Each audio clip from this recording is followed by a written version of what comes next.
Well, hello everybody, and welcome to Fearless. This is our 22nd episode now, and Fearless is a production of Fuel. Now, if you haven't checked out Fuel, I highly recommend it. It's one of the fastest growing e-learning platforms on the planet. It's like becoming the Netflix, if you will, of applied learning. So not memorization learning where you go to school and take notes.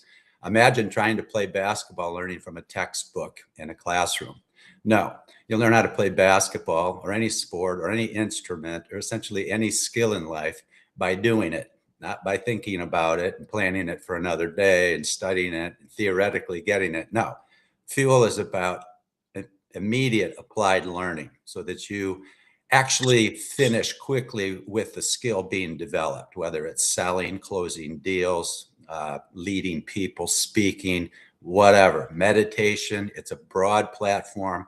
I'm privileged to be one of the Fuel instructors, along with some just fantastic New York Times best-selling authors, Hall of Fame speakers, top TEDx talkers, things like that. You have access to a phenomenal learning platform at an incredibly good deal, if you will.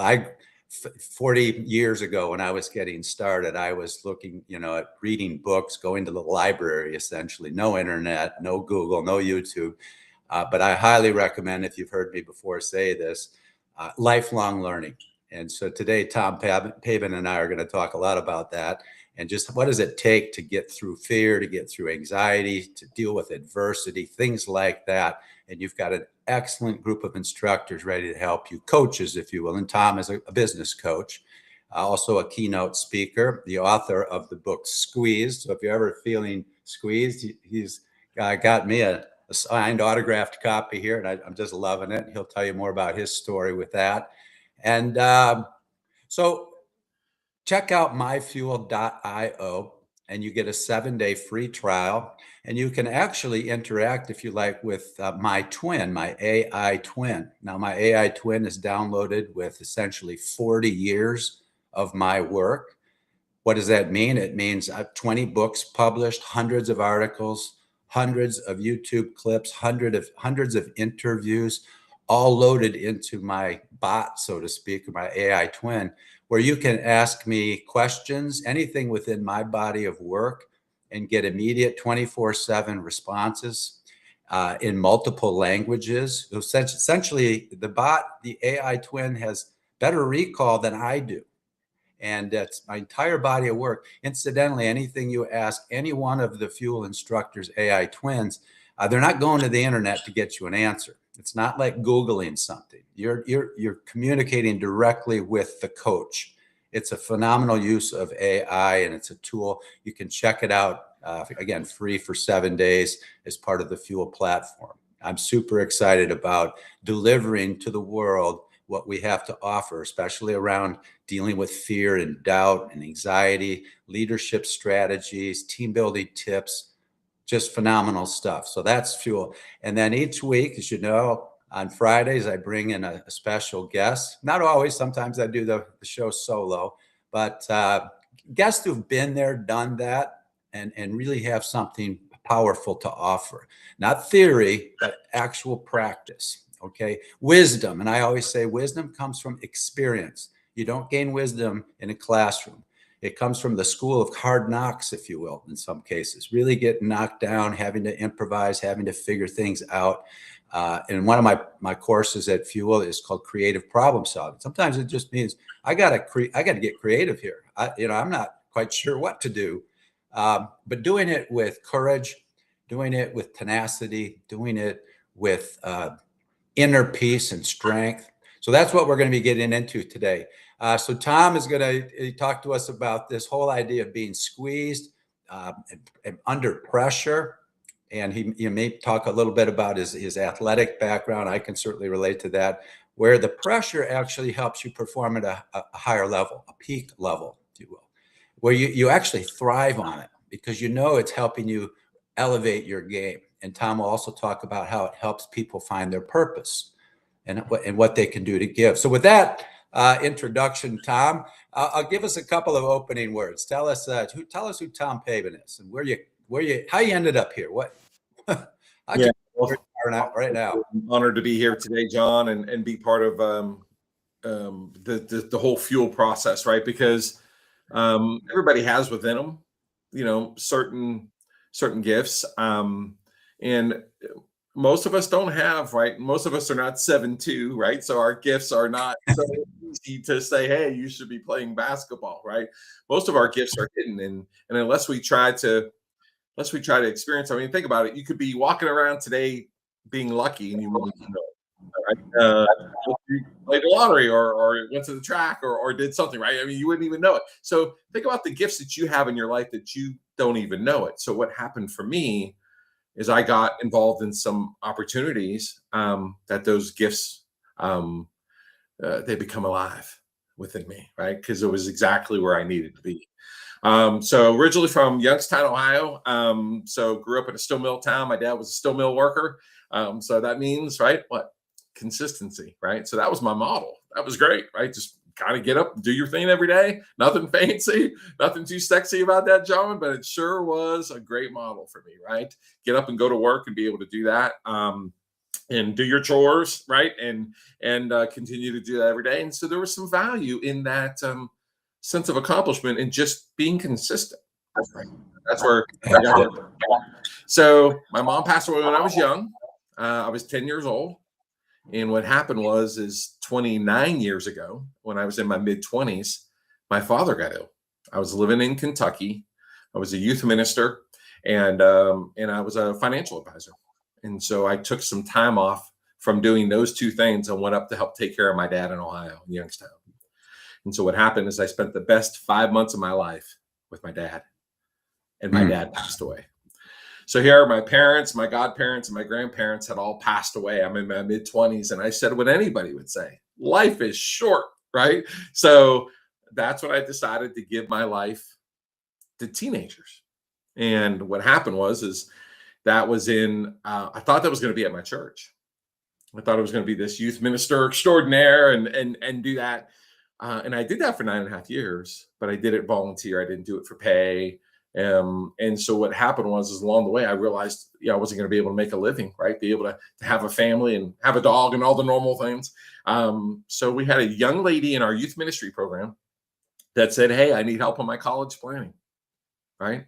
And so I said, oh, and her mom said, well, you're her youth minister. She'll listen to you, right? So we would go to this restaurant here in town that was formed here in town called Fazoli's. And we would go to Fazoli's and have breadsticks and talk about college. And that's kind of how it all got started. So believe it or not, from one person at Fazoli's restaurant, right, meeting at her house, I actually started that day, August 27th, 1997, be almost 30 years, started a college planning firm. And that ended up launching, and it was just an adventure from there.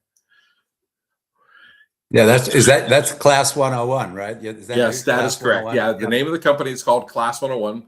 Originally, the first 10 years, it was called College Finance and Planning. A lot of people don't really know that, but and it was going so well, I didn't really know what to do. So, because I mean, think about it, this is 25, 26, 27 years ago. So it didn't have, I was asked to go to Nashville and Cincinnati and 2, 3, 4, 5 hours. And I didn't know what to do. So somebody said, you got to franchise this. Right. And I was like, I don't know anything about franchising. Of course, I didn't know anything about college planning. So, but I was willing to learn. I was determined to learn. And so that was my key. So part of being, I guess, fearless, right, is finding the things in your life that you enjoy so much that when those hard days come, it doesn't matter, right? Because you're so, right, you're so into whatever it is, you enjoy it so much. Most people quit because they don't really love what they're doing, right? Yeah. And so then they toss it aside, and it's not worth anything. So I built a 10-year model. Who knew that was going to be one of the best things that happened? Is I had a 10-year model. And so at my year 10 is when I started franchising. So I had all my systems in place, right? AKA franchise, right? And so then it took me 5 years to open up the first 5 locations. So now I have a 15-year-old company. And then we opened up 3 in this year 16, 3 in the year 17. We got crazy in our 18th year and opened up 4, and then it was 7 and 13 and 8 and 3 during COVID and 8 after COVID, and bing bam boom. Wow. Next thing you know, we have 50 locations in 30 different states. Yeah. Wow. Yeah. I've got a number of questions for you, Tom, Yeah. and around the whole topic of fear, and so that our audience can really get some deep insight into just what you teach, what you speak and write about. Hmm. Hmm. So first of all, like what do you think fear can do to a leader? What can what impact does fear have on a business leader? Oh boy, it freezes you, right? I mean, it causes you to have hesitation, right? So that's what happens with fear, right? And so fear is noisy. That's what fear is, right? And so when I feel the most Yeah. comfortable with myself and the most confident with myself is when I'm competent in what I'm doing, and then that's peaceful, right? So for me, I knew for my business to become limitless, I had to become fearless. And so I did some things when my first business adventure. I started by living out of my car. Right, that will create some courage and some bravery. And malnutrition, by the way, is a motivator also. Right, I mean that will make you do certain things. So when you have no choice to do it, typically us as humans will do it. It's just most of us are living in this world in between. So because we don't want to live fear, we don't want to go outside that comfort zone. But that's really right. Like my book, right? Where's the fruit? The fruit is out on the limb, right? And so that's where you got to put yourself out on that limb to grab the fruit. So really, for me, fearless is in being conquering fear, because anything worthwhile is going to have fear, right? You buy a car, you might have some fear. You get married, oh my gosh, am I doing the right thing, right? People have cold feet, right? Because that fear starts to come into your mind. So I break it down. That's what I do. I break things down to the ridiculous, right? You've heard all the acronyms: false evidence appearing real. I was a big guy. I've always been tall. I've been 6'2", 6'3", right, in my life, 200, now 250 pounds. And I used to be deathly afraid of roller coasters. I mean, I wouldn't get in a roller. I used to say, I can't fit in those things, right? I'm going to fall out. And for years, I didn't get the enjoyment of riding a roller coaster until I said, gosh, how many people have fallen out of that thing? I never hear people 10,000 people ride that a day at Cedar Point, Ohio, right? And nobody's fallen out of that roller coaster, right? And so I broke it down, and I ended up getting on the roller coaster for the first time, and my life became limitless. Yeah, I know you grew up in Ohio, and Cedar Point is just one of the top amusement parks. Some of the fastest roller coasters in Yeah, the world. I've been there with my kids a number of times, and I was going to ask you about Cedar Point. yeah, That's hilarious. But it's the same thing with people who are afraid to get on an airplane. right. Statistically, it's safer than crossing the street. It actually is, and statistically, it's a lot safer than getting in your car and driving somewhere. But people are terrified of it. And I speak a lot, Tom, about how fear is just a projection from the mind. Mm. It isn't that thing out there that scares people. It's what you think of that thing out there that scares you. Wow. So change your mind; it changes everything. It's all in the mind. So what scares you might not scare me at all, and it's because of what's going on in our minds. Some people are terrified to give up and give a keynote. It's one of the top fears, supposedly. Getting up stage, and but they can talk openly and comfortably with a family or a group of friends anytime, which is public speaking. As Jim Cathcart says, it's just, you're having a conversation with a few people. That's public speaking. So what's the big deal about getting up on stage, that kind of a thing? So one of the things I wanted to ask you is, from your perspective, because you write about and talk about this, is how does one conquer fear? How does one actually get through that barrier, that obstacle? Yeah, you're exactly right. It's the things that we're telling ourselves in our minds, right? So believe it or not, I stopped believing my mind, because a lot of times we hold back, right? You're getting ready to go into surgery. A lot of times you think of the bad stuff that's going to happen more so than the good stuff, right? It's late night, you're walking outside your office, and you think, somebody's out there, right? And because you start building this stuff up, in your mind. So what I do is I just stop believing myself, and I go with facts, right? Data, right? And so data is where it's at. So I do data making decisions. So I am going to say, what's the odds, or what's the chances, or and try to just knock it down with facts. And so that's how I do it, right? I mean, if I want to lose 40, 50 pounds, it's easy to say, gosh, there's been tens of thousands of people in the world that have, right, lost 50 pounds. So why can't I do it? It's not like only one person's done it, right? And so that's what I start to do. So I tackle fear with the other F words: facts, and faith, right? Because faith is really where it's at. Precisely, and I've often said this. I even have a T-shirt that says "Faith over fear." You can't have one and the other at the same time. It's when you really boil it down, you either have true faith, which is fearlessness, or you have fear, which is the absence of true faith. So which one are you going to choose? And we're both, former athletes, and I've used this metaphor so many times, but I use it because it speaks not just to me, but to a lot of people, is if you approach the day, you wake up in the morning and the day is full of uncertainty, do you wake up afraid? And the metaphor is, if you were a quarterback walking up to the line of scrimmage, you've been practicing, you're skilled, you're playing as a team, you have a strategy and a game plan, and everybody knows what to do. But when that ball is snapped, it's uncertain, right? And you might be running for your life. You might, you might get hurt, or you might score a touchdown. The point is what's in your mind when you approach the day or the line of scrimmage? Are you nervous and anxious and afraid? Because, as an athlete, that ain't going to work. You're the defense is going to read you like a dog reads a person. They're going to sense that fear, and it's game over. And your own team is going to sense it, which means you're not going to get a lot of playing time.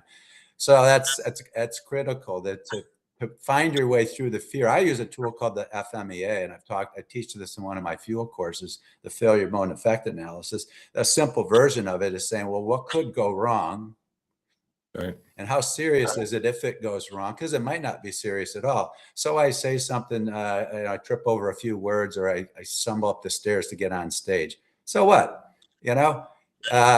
People can see past that.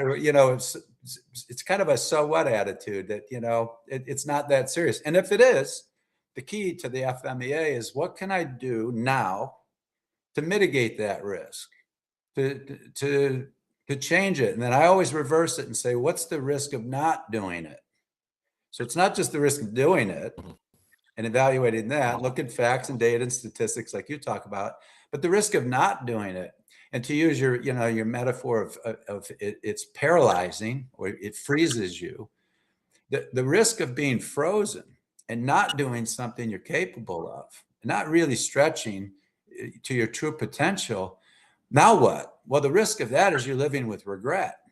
You're living with almost a sense of deep guilt, like I shoulda, I coulda, I didn't, and I'm just replaying the past.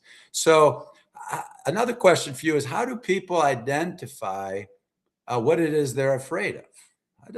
How do you uncover that? Because a lot of it's subconscious, right? We're downloaded with most of our subconscious mind is by the age of 6 years old. Again, and this is science. So we're downloaded with all these programs like, I'm not worthy, and I'm, that's wrong, and that's wrong, and don't go near the pool, or don't go near the water, things like that. We're downloaded with fear, essentially, as human beings. So now, how do you identify what you're afraid of? And at a deeper level, why are you afraid of it? Because you got to get to root cause to delete it, right? To really solve it from a root cause level, not a symptoms level. So how do you help people as a coach identify what is it you're really afraid of? Yeah. Well, I mean, some things I don't have to be afraid of, right? I'm not worried about jumping out of a plane. That doesn't interest me, right? So that fear I don't have to worry about, right? So I don't worry about any of the fears that really don't apply to my life. And like you said, right? I mean, certain people are afraid of certain things, whether it's public speaking or whatever it might be. So it depends on what avenue you're going down, right? Um, some people are afraid of being leaders, right? Some people are afraid of putting themselves out there, right? And so it depends on what avenue. So the first thing I would say is what's preventing you from being the, you always hear the best version of yourself, right? Because you're right. I mean, there's a certain part of everybody that's probably better than what we are, right? I mean, if we started exercising today, you'd run faster in a month than you do now, right? So and so now you have the big thing that comes up. It's mental health, right? Is mental health an offshoot of this fear thing, right? It's just kind of a little bit of an easy way. And mental health is a real thing. So I'm no psychologist, but it is another one of those easier types of things to say, I got a mental health issue, or maybe it's a fear issue, right? As far as that goes. So sometimes those can cross over. People have to believe, right? And so I surround myself with people that help me to believe, right? I share a vision, and then we do it together because typically, right, nobody does anything alone, right? So you're going to do it with others. So how do you overcome that? You do it with other people, right? If I know I got to show up and do my part with the team, I'm going to go ahead and do that because I got to. Again, absence of option gives you power, right? When you don't have an option, you will do it, right? That's from the book. That's a chapter in my book, right? I mean, so many times. So, and here's what I would say to anybody, right? So I sold the company in 2022, my college planning business. I still have the local franchise with my business partner, but right, we built the country's largest college planning firm. And I've never been to college, right? I did franchising, and I don't know, I didn't know anything about franchising. And I wrote a book, and I consider writing to be my 79th best gift, right? Meaning, I wouldn't say I have a talent towards that. So what I'm trying to say is I consider myself a pretty average type of fella. Now, maybe my determination's above average, and maybe my enthusiasm or my energy is above average, but I wouldn't say I'm super fast or super smart or whatever, right? But what I have gotten down is I do the things that I'm passionate about, and I just learn how to do those, and I do that by modeling examples and doing it with other people. So I hope I answered your question there. But if you surround yourself with people that lift you higher, and if you're doing it together with some putting yourself out there a little bit, right? Because that's where the fruit is, out on the limb. So you put yourself out there a little bit, small by small by small, you'll gain more competence, and the competence gives you confidence, and then you live life with conviction, and then that conviction allows you to have more confidence, and that opens up a new capacity in your world, right? And so that's the 4C chapter in my book, right? As far as that goes. So nice segues, John, to help me publicize my book here. But yeah, I mean, so fear is really the things that an individual is preventing them from doing something they want to do, right? And so you tackle that by help, by others, and by putting yourself out there with the one small step, and that next logical step, and that will get you to where you want to go. Absolutely. And I like the idea of those micro goals, those baby steps, if you will. You just, use the example earlier, losing 50 pounds. A lot of people in their mind, they get on a treadmill, they start exercising, and what's going on in their mind is I'm overweight. I'm fat. I'm out of shape. I'm getting old. That's what's going to happen when you believe that. I'm getting old and I'm going to stay this overweight weight because that's what I'm telling myself. And so I advise people to say no, because when you go to bed at night, you still weigh 50 pounds more than you want to. So in other words, you failed the day in your mind. But no, what you want to do is you want to tell yourself that I'm on my way to a target weight, whatever that happens to be. I'm on my way. So when I'm working out, I'm walking, I'm doing anything, that mentality is taking you there. Dr. Bruce Lipton did an amazing study, quoted an amazing study in his book, The Biology of Belief. Essentially, what we believe influences our DNA. I mean, it's incredible. So if one of the examples was a group of hotel room attendants, or people that come in and clean up the rooms. One group, the control group, was told just keep cleaning the rooms, okay, and the experimental group was told think about exercising while you're cleaning the room. You're bending over, you're lifting up, you're moving around, you're making beds, you're exercising. And they did this study for a while, and the control group, no change essentially. The experimental group, with the change in belief, the change in thinking, had much better health metrics, lost weight, felt more energy, just had a better attitude, better mindset, again, just by changing their belief. So when people think in their minds, and a thought that you think long enough becomes a belief. And then when you do root cause analysis and you get to the belief level, you start to question the programs that you're running on, that inner story. And I could never do that. That's just, I don't have the skills, things like that.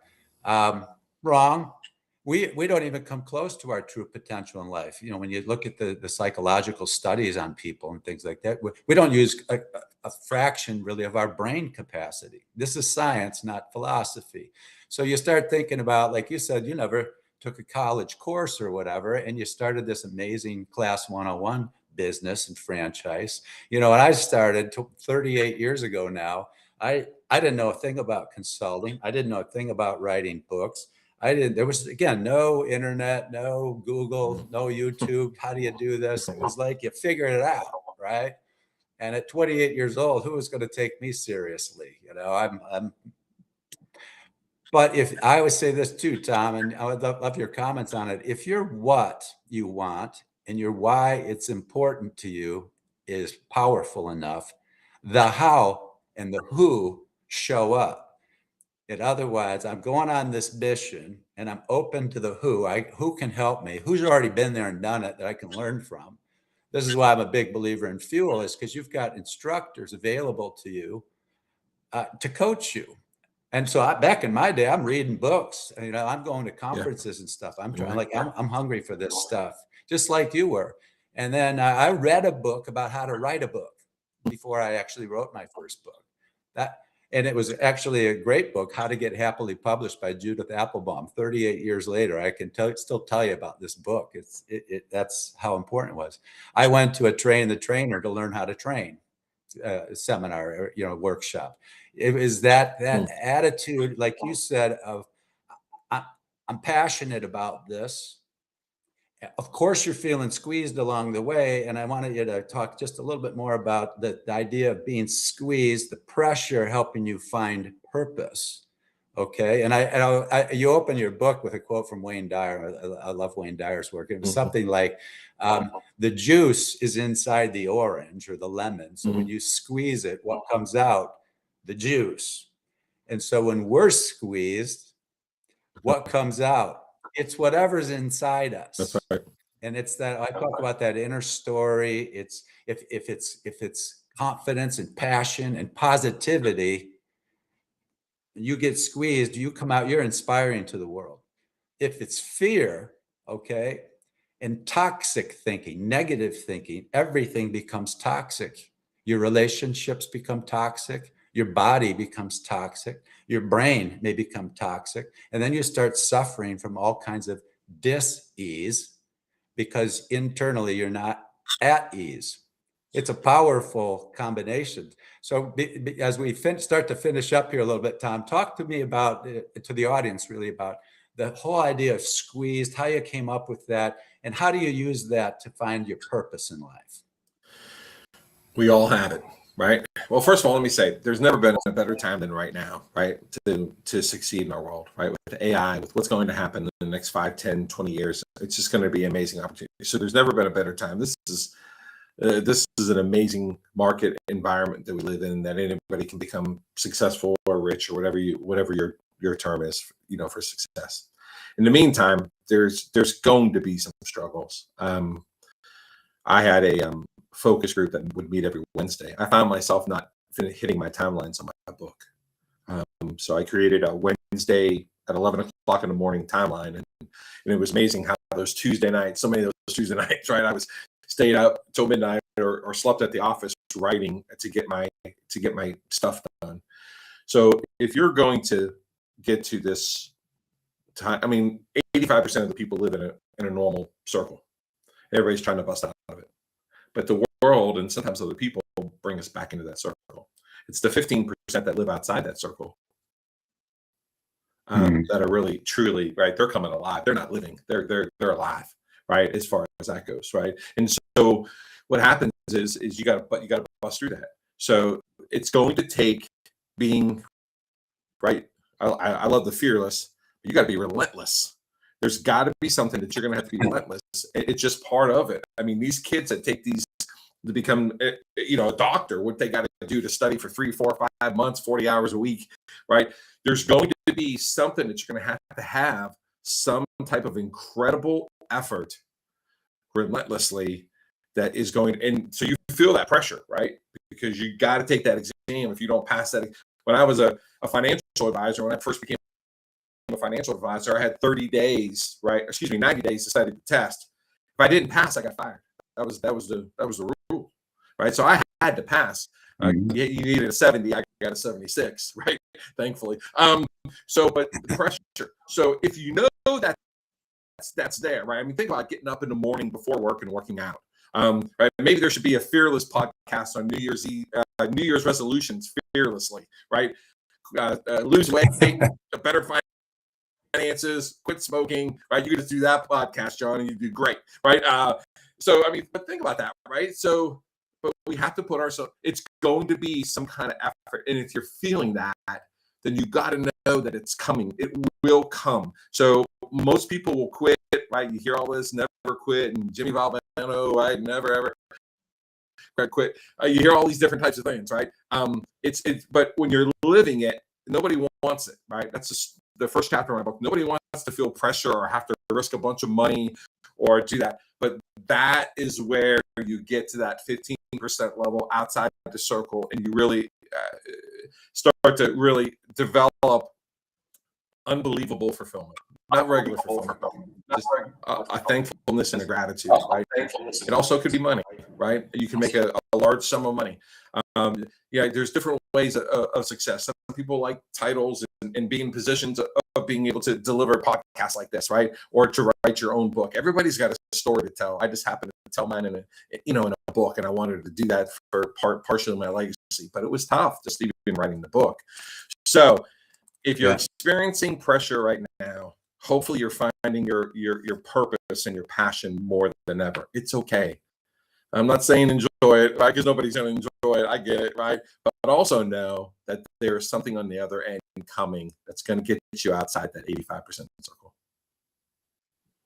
Yeah, and I liken it to discipline. Again, using a sports metaphor. Well, you could use music, you could use any skill set. You have self-discipline and discipline, and if your self-discipline's weak, you're going to end up disciplined one way or another. The same thing with pressure. Self-pressure, which I happen to believe in, putting pressure on yourself to perform at a higher level, to learn more every day, to do something productive that moves you in the direction that you want to go. That self-pressure, that self-squeeze, if you want to call it that, reduces actually the societal squeeze, the environmental squeeze, the boss squeeze. If you're getting squeezed a lot from the outside, you might want to ask yourself, am I getting squeezed? Am I squeezing myself on the inside? And Wayne Dyer also said, don't die with the song still in you. We all have a song to sing. We have a great gift to give the world.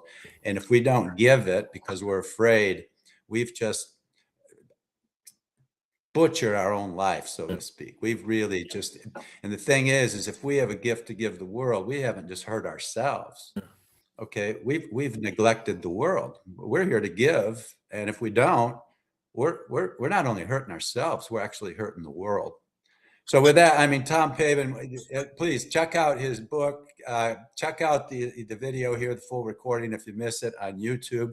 I would love it if you would follow us on YouTube, Fearless with John, and check out Fuel. It's just a phenomenal platform for you. If it existed many years ago, I'd probably be far more along than I am now, but because it took a long time to find the right books and find the right people and learn what you could.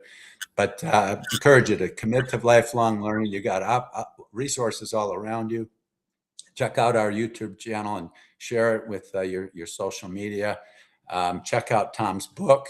Check out Tom's coaching and the things that he offers, his whole body of work, if you will. Next Friday, we're taking the holiday off, so no show on the July 3rd, the day before 4th of July. But the following week, on July 10th, I'll be leading a show solo called 9 Questions to Awaken the Zentrepreneur in You. The title of one of my books is Zentrepreneur, combining Zen, which is harmony and balance and rhythm and inner peace and flow, with action and taking risks and getting things done. So essentially translates into, how do I get really good, bright ideas manifested and done? And these 9 questions are a guide to do that. Tom and I just talked about some of them, if you will, without mentioning that. So check out the next show. Again, follow Fuel, follow Fearless, follow Tom, if you will. And of course, you can check out my website at johnjmurphy.org. With that, Tom, any just last quick closing comment? No, we're bigger and better than what we probably are living. So why not go for it and experience, right, what life is all about, and that's to the best version, of yourself. Don't worry about being part of the division. Just be part of the vision of what our world's all about. There you go. Follow your vision, define your vision, and then let go of, take your foot off the brakes, I like to say. Take your foot off the brakes and go for it, and then pivot along the way. So with that, thank you for joining us on Fearless, and we will see you on July 10th.